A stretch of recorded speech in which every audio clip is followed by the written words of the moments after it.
People say thieves skulk in shadows. I disagree. The clever ones stroll in daylight, tip hats to guards, and walk away with a treasure no one knew was missing. My name's Finnian Locke, professional charmer, amateur wizard, and occasional liberator of shiny objects. I don't steal for gold, usually, I steal for puzzles. And the puzzle that found me tonight? It had more moonlight than common sense. It started in the floating city of Ireland, where towers hung suspended by shimmering orbs of magic and bridges swayed like silver ribbons in the sky. I was busy losing a card game on purpose when an elderly scribe stumbled into the tavern. His robes were ink-stained, his hat askew, and clutched in his trembling hands was a manuscript glowing faintly blue. He staggered toward my table and whispered, "You're Finnian, the only rogue bold, or foolish, enough for this." Before I could deny it, because, naturally, that describes me perfectly, he shoved the manuscript into my lap and collapsed snoring on the floor. I flipped it open. The pages rearranged themselves as if alive, forming a single line of glowing script. The bearer of this codex holds the key to rewriting magic itself. I don't usually gasp, it's bad for one's reputation, but my eyebrows tried to leap off my face. Rewriting magic? The entire Mage Council would faint into their teacups if they heard of this. Before I could study further, a shadow flickered near the tavern door, a tall figure in a deep green cloak, watching me. Not drinking, not talking. Just watching. I slipped the codex into my coat, tipped my hat to the unconscious scribe, and made for the exit. If this codex was real, it would change everything, and knowing my luck, it would land me in spectacular trouble by breakfast. Outside, moonlight spilled over Ireland's skybridges, painting silver paths between floating towers. I ducked down a narrow alley where enchanted lanterns whispered gossip and found myself face to face with the cloaked figure. They spoke first, voice smooth and playful. "If you're planning to unravel magic itself, Locke, you'll need a partner. Preferably one with better hair and more sense than you." I grinned. "Ah, Captain Mira Windrow. Should have known you'd smell trouble this far off."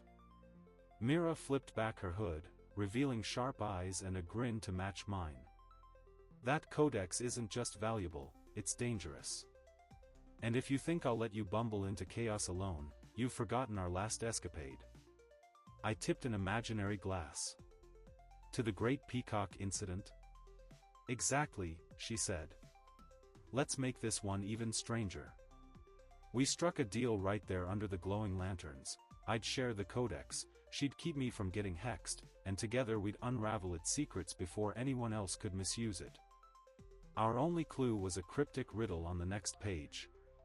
"Seek the library where books fly free. Past clockwork owls in the whispering tree. Find the vault no key can bind. Where echoes of magic rewrite the mind." I closed the codex slowly. Flying books. Clockwork owls. Whispering tree. Simple evening stroll, really. Mira laughed, tugging me toward a waiting airship. "You've just described the most guarded archive in the entire city." I twirled my cane and stepped aboard. "Good. I'd hate for this to be easy." And so, beneath a sky strewn with stars and floating lanterns, we set out toward the legendary Whispering Tree Library, a place where magic and mischief danced together like moonlight on a blade. Ireland's streets were quiet as our airship drifted above glowing bridges, carried by enchanted sails that hummed softly. Mira stood at the helm, her hair catching moonlight like threads of silver. "So," she said casually, "did you read all of that glowing codex or just the part about rewriting magic?" I leaned against the railing, tapping the leather cover. "I read enough to know two things. First, it's alive. Second, it doesn't like me much." Mira chuckled. "Then we'll charm it together. Flying books won't be the strangest thing we've dealt with." The Whispering Tree Library loomed ahead, a colossal living tree whose branches stretched like woven towers. Lanterns floated among the leaves, and platforms spiraled up its trunk. From a distance, we could see books flitting through the air like colorful birds, pages rustling like wings. As we docked near a vine-wrapped balcony, a mechanical hoot echoed. A brass owl with sapphire eyes swooped down, gears whirring softly. It perched on the railing, glaring at us. Mira tilted her head. Friendly? The owl screeched and dropped a scroll that unraveled midair. Visitors must answer truthfully or be escorted out, firmly. I flashed my most dazzling grin. Truthfully? That's practically my second language. The owl blinked, unimpressed. A glowing rune pulsed on its chest. First question, why do you seek the whispering tree? I glanced at Mira, who raised an eyebrow. Clearly, honesty was the key. We seek knowledge, I said slowly, but not for power or gold. There's a mystery in this codex that could change how magic works. We want to understand it before anyone else misuses it. The rune flickered, shifting to second question, what is magic to you? I hesitated. Mira stepped forward, voice steady. Magic is a story written on the wind, she said. It belongs to everyone, not just councils and scholars. And stories shouldn't be locked away. The brass owl tilted its head, sapphire eyes glowing brighter. Then it hooted softly, scroll curling back up. The rune flashed past before the owl zipped off into the branches. We entered the library through a hollowed arch of living wood. Inside, it was a whirlwind of enchantment. Books floated in graceful spirals overhead, whispering to each other. Stacks of scrolls shifted on their own, forming bridges between shelves. A breeze carried the faint scent of ink, parchment, and moonflowers. Now this, Mira said, eyes wide, is my kind of chaos. We climbed spiraling stairs, dodging swooping tomes. Occasionally, one would hover curiously, flipping open as if to peek at us. Mira snatched a particularly stubborn book mid-flight and read aloud. The vault lies where echoes meet. In moonlit boughs where branches greet. Speak the word that birds can't sing. And the Codex shall find its king. I ran a hand through my hair. Birds can't sing, what? Silence? Mira tapped her chin. Or a sound beyond song. Something only magic itself knows. As we pondered, faint footsteps echoed above us. We weren't alone. Peering through a gap in the wooden stairwell, I spotted a figure draped in midnight blue robes, carrying a silver lantern that pulsed softly. They were moving toward the highest boughs, the place where, according to legend, the whispering tree spoke to chosen visitors. Mira grinned, the kind of grin that always preceded trouble. Race you to the top? I tipped my hat. I thought you'd never ask. With books fluttering like startled birds and enchanted platforms rising beneath our boots, we chased the mysterious figure upward, toward the moonlit crown of the tree, where echoes of magic and secrets of the Codex awaited. The platform swayed as Mira and I sprinted upward, dodging fluttering books and shimmering scrolls that formed shifting bridges between branches. The whispering tree wasn't built, it was alive, guiding us with living wooden staircases that reshaped themselves underfoot. Above us, the robed figure moved with eerie calm, their silver lantern leaving a faint, sparkling trail. Either that's a librarian, I panted, leaping onto a spiraling branch, or we've been invited to a moonlit heist without realizing it.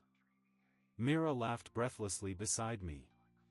For once, let's assume they won't throw us out the window.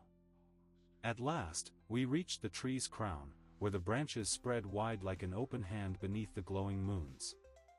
There, a circular platform of woven vines and flowers floated, bathed in silver light. In its center stood a pedestal carved with runes, and around it drifted motes of magic like fireflies. The robed stranger turned to face us. Beneath their hood, their face was hidden by a porcelain mask painted with curling silver lines. Finnian Locke, they said, voice melodic yet edged with amusement. And Captain Mira Windrow. I wondered how long it would take you to follow the Codex's trail. I tipped my hat, feigning nonchalance. You seem to know my name. I'd like to return the favor, masked friend. They bowed slightly. Call me Lysandra. The tree whispers of seekers bold enough to climb here, and foolish enough to toy with magic older than the city itself. Mira stepped closer, hand on her hip.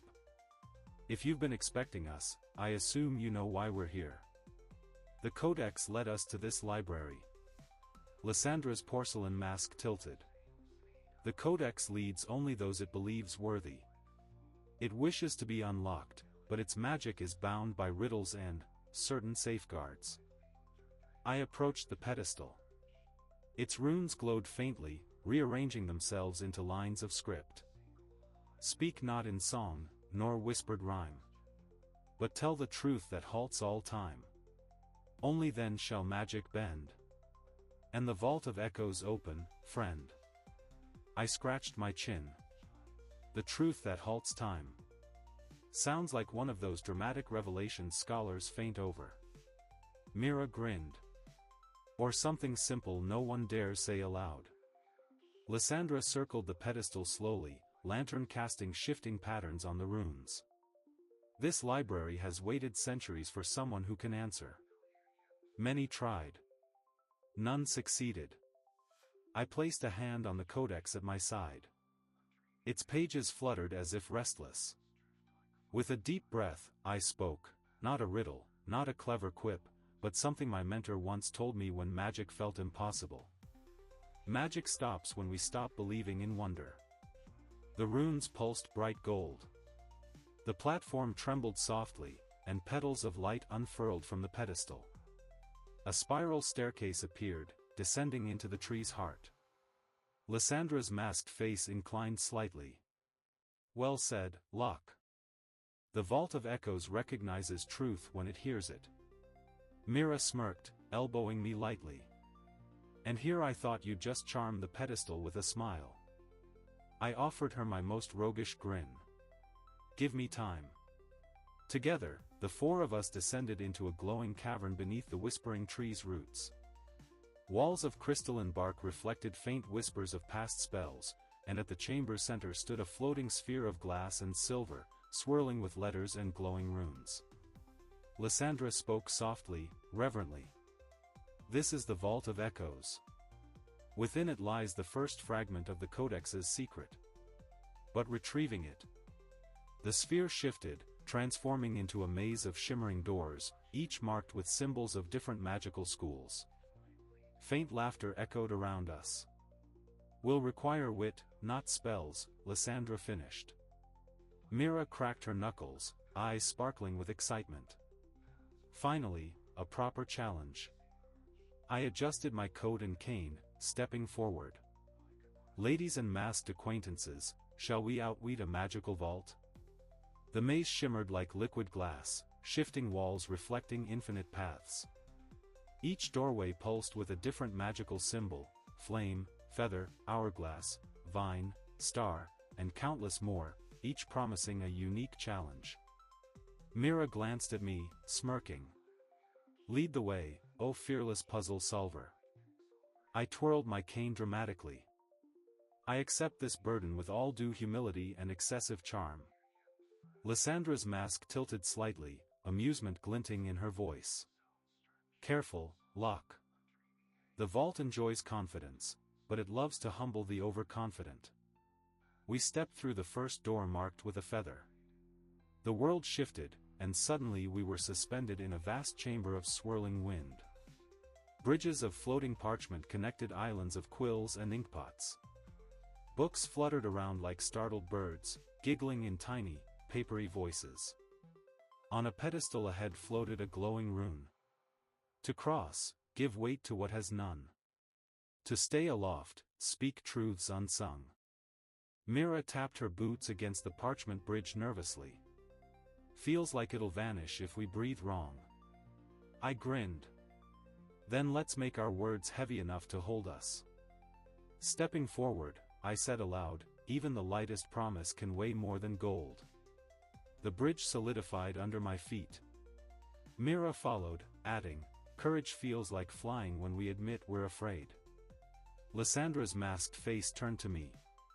Quietly, she added, "Hope carries more weight than fear ever could." The parchment bridges glowed brightly, forming a steady path to the exit rune.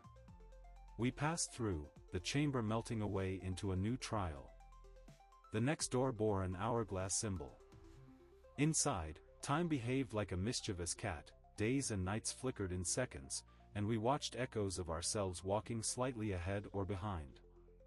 Floating script spelled out. To move forward, align with your true self. Step in time with who you are, not who you were or wish to be. I tried stepping with my echo, but the ground rippled, tossing me backward into a soft cushion of enchanted sand. Mira laughed so hard tears streamed down her face. Lysandra crossed arms thoughtfully. The vault is asking for honesty again. Not tricks or guesses. Be who you are now.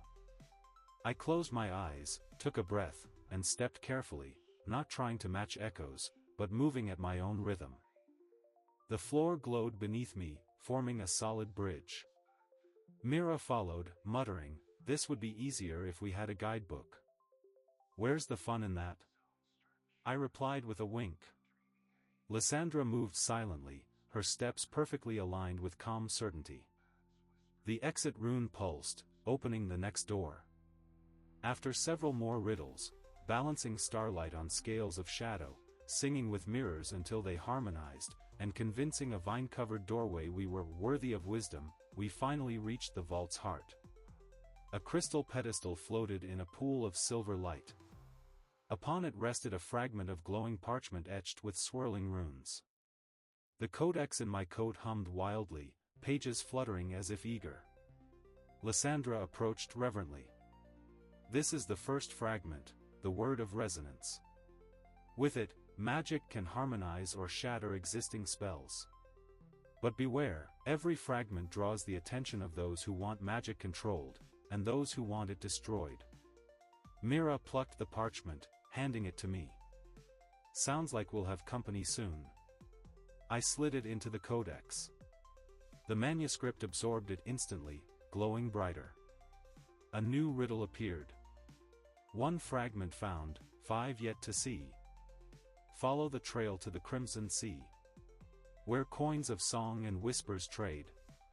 The rogue's next choice must soon be made. Mira sighed, glancing at Lysandra. "Does this city even have a Crimson Sea?" Lysandra chuckled softly. "Not this city, another one. A floating market where music is currency and secrets change hands like cards." I straightened my coat with a grin. "Well then, friends, let's go buy ourselves another piece of destiny." Few maps dared chart the Crimson Sea. It wasn't a sea of water, but a floating expanse of shimmering red mist where islands of coral drifted like lazy fish. Enchanted barges sailed along glowing currents, carrying the most eccentric market stalls imaginable. Vendors sold bottled laughter, glowing hourglasses, and spells wrapped in ribbons of starlight. Our airship docked on a coral platform shaped like a harp. The moment we stepped off, music wrapped around us like a breeze. Harps strummed themselves, unseen choirs hummed overhead, and every stall owner spoke in lilting rhymes. "This place," Mira whispered, wide-eyed, "is incredible." Lysandra's masked face nodded. "In the Crimson Sea, words and melodies hold value. Coin is worthless. To trade here, you must sing your truths or weave music with magic." I twirled my cane with mock elegance. "Finally, a marketplace that rewards my charming voice." Mira groaned. "Please don't sing." We followed clues from the Codex's glowing script, which now whispered faint harmonies, tugging us toward a floating pavilion draped in crimson silks. At its center stood a grand piano without a pianist, playing haunting, curious notes. From behind it appeared our first rival, a tall, flamboyantly dressed treasure hunter named Silas Vane. His emerald jacket glittered with sequins, and his hat had a feather long enough to brush clouds. Well, Silas said with a dramatic bow. "If it isn't Finnian Locke, thief of minor fame and questionable taste. Silas, I replied, equally theatrical. Still stealing other people's mirrors to admire yourself, I see. Silas flicked his cane, revealing a glowing crystal fragment dangling from a chain. Looking for this? I found it first, but the market won't let me leave until someone outsings me. Care to try your luck? Mira stepped beside me. We don't have time for games. But the pavilion itself hummed louder, magic sparking around us. Lysandra's voice carried softly, the market demands a contest. We can't claim the fragment without earning it. So, with an overly confident bow, I accepted.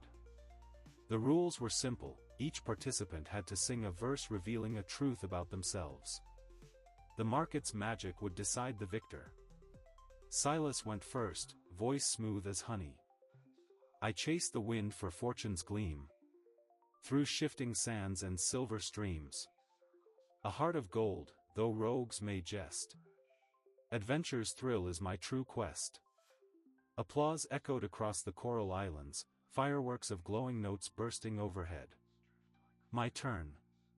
I took a deep breath, ignoring Mira's face buried in her hand, and sang. I weave through locks and tangled lies. With nimble fingers, clever guise. Not gold nor crowns my soul delights. But riddles danced in moonlit nights. The pavilion trembled with energy. Musical vines wrapped around Silas's crystal fragment and floated it gently toward me. The market itself had chosen. Silas gave a dramatic sigh. You've improved, Locke. Perhaps there's hope for you yet. I grinned, twirling the newly won fragment. I'll have that embroidered on a banner. Lysandra approached, voice calm. 2 fragments now. The Codex grows stronger. The manuscript glowed as I slipped the fragment inside. Another riddle appeared. Where shadows laugh and lanterns gleam. In mirrored halls of a jester's dream. The third piece waits, yet truth beware. A lie once told may linger there. Mira tilted her head. A jester's dream, we're heading to a carnival, aren't we? I tipped my hat with a mischievous grin. Naturally. What's a grand magical quest without a little trickery and confetti? And so, with music still echoing behind us and Silas Vane promising a rematch, we set sail for the Lantern Carnival, a place where illusion and laughter ruled, and the next fragment of the Rogue's Codex waited to test our wits like never before. Lanterns floated like stars as our airship descended toward the Lantern Carnival, a sprawling maze of glowing tents, mirrored halls, and tightrope bridges strung above a sparkling river of magic. Music spilled through the night air, fiddles, flutes, and chiming bells blending into a whimsical, dizzying melody. Last fragment, Mira said, adjusting her hat. We've danced with books, sung in markets, and solved riddles in flying libraries. This carnival had better be worth it. Lysandra's mask turned toward me. The Codex is nearly whole. Its secret will either unchain magic for all, or vanish forever if mishandled. I twirled my cane with a grin. Then let's not mishandle it, shall we? From the moment we stepped inside, reality bent around us. Acrobats juggled glowing orbs that turned into butterflies midair. Fire breathers exhaled harmless flames that transformed into floating lanterns. A laughing clown vanished into a mirror, only to reappear as 2 jesters on opposite sides of the carnival. But the Codex guided us deeper, pages fluttering toward a grand tent at the heart of the carnival. Its entrance shimmered with shifting illusions, sometimes a dragon's maw, other times a smiling mask. Inside, a jester in a crimson and gold suit awaited, perched atop a floating chair, spinning juggling pins made of light. Bells on his hat jingled with every word. Well, well, he said, voice lilting like a melody. The famous Finnian Locke.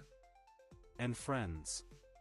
Come to dance with lies and truth, have you? The jester conjured a crystal fragment, twirling it between his fingers. To claim this piece, you must pass my game, 3 riddles of truth and deception.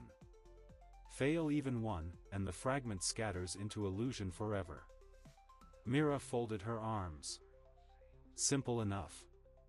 The jester's grin widened. Oh, Captain, my games are never simple. The first riddle. The tent warped into a mirrored maze, our reflections moving on their own. The jester's voice echoed. I speak without mouth and hear without ears. I'm born of silence, yet linger for years. What am I? An echo, I said without hesitation. The maze shimmered, revealing the next challenge. The second riddle. A floating scale appeared, balanced with golden masks on one side and silver coins on the other. The jester's voice sang. Truth can weigh more than glittering lies. Yet liars often claim the prize. Which side tips the scale? Lysandra stepped forward calmly. The golden masks, lies may shine brighter, but truth has deeper weight. The scale tipped toward the masks, dissolving into a shower of sparks. The final riddle. The tent grew silent, lanterns dimming. The jester's voice dropped to a whisper. To break my game and claim what's near. Tell a lie you hold most dear. If you cannot speak it clear, the fragment stays forever here. I felt every eye on me. Speaking a lie to win a prize? It felt wrong, but the Codex hummed as if urging me forward. Slowly, I said. I've always believed. I'm only a thief. The words stung, heavier than truth. The jester's bells jingled softly. Ah, but we both know that's not true, Finnian Locke. You've stolen nothing tonight, you've set magic free. With a playful toss, he flipped the fragment to me. The Codex is whole. Now show us its final trick. The manuscript absorbed the last piece, glowing brighter than ever. Pages turned rapidly, then stilled, revealing a single message. Magic is not to be owned, only shared. A single voice can rewrite it. But many hearts can make it sing forever. Light burst from the Codex, spreading through the carnival. Lanterns flared, illusions danced, and laughter filled the night as magic unraveled its old bindings. Spells that once belonged to councils and nobles flowed freely into the hands of ordinary folk, merchants, musicians, children. The jester bowed deeply. Bravo, Locke. You didn't rewrite magic for yourself, you gave it back to the world. As dawn painted the sky, Mira, Lysandra, and I stood outside the carnival. The Codex, now silent, rested in my coat like an ordinary book. Mira nudged me. So, what now? Retire as the rogue who rewrote magic? I grinned, adjusting my hat. Retire? I've only just begun. There are vaults to unlock, riddles to solve, and maybe, just maybe, a few more peacocks to steal. Lysandra's laugh was soft behind her mask. Then wherever magic stirs, we'll follow. We walked off into the rising sun, lanterns still glowing faintly behind us. And though the Codex no longer whispered, I knew its lesson would echo forever. Even a rogue's trick can change the world, if done with just enough heart.